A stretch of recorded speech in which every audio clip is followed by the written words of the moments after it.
संतोष देशमुख हत्या प्रकरणात आमदार सुरेश धस यांनी नितीन बिक्कडचं नाव घेतलं होतं. बिक्कड आणि वाल्मी कराडचे 7 वेळा बैठका झाल्याची माहिती सुरेश धस यांनी एनडीटीव्ही मराठीला दिली होती.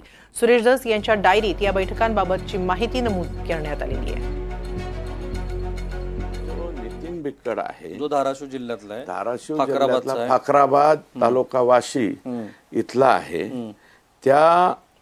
तो कसा आहे काय आहे त्याची माहिती मी सांगितलेली त्या डायरीवर लिहून ठेवलं. मी वाचतोय ना आणि माझ्या स्वतःच्या अक्षरात आहे. हे फार महत्त्वाचं ठरणार आहे पुढे चालून. हे महत्त्वाचंच ठरणार आहे कारण मंत्र्यांनी स्वतःच्या बंगल्यावरती 7 पुढा बैठक घेण्याचं सुद्धा भान ठेवलं पाहिजे. माझं म्हणणं आहे की ओबराय वरती घ्या तुम्ही.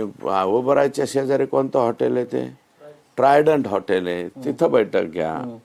आणखी कुठं घ्यायची तिकडं तिसऱ्या याच्यात. मगाशीच्या भाषणात तुम्ही एकूण धनंजय मुंडे यांच्या उपस्थितीमध्ये 2 आणि त्यांच्या अपरोक्ष एक त्यांच्या त्यांच्या अपरोक्ष 2. ओके. अगोदर नितीन बिक्कड आणि वाल्मिक अण्णा यांचीच बैठक झाली. नंतर अवादा कंपनीचे जे लोक आहेत ते शुक्ला अँड अल्ताफ तांबोळी पैकी अल्ताफ तांबोळी तिथं नव्हता, शुक्ला होता. आणि आय एनर्जीचे अनंत काळकुटे यांची 14 तारखेला बैठक झाली तिथं. आणि ह्याच काय CDR सापडतील ना सगळ्यांचे.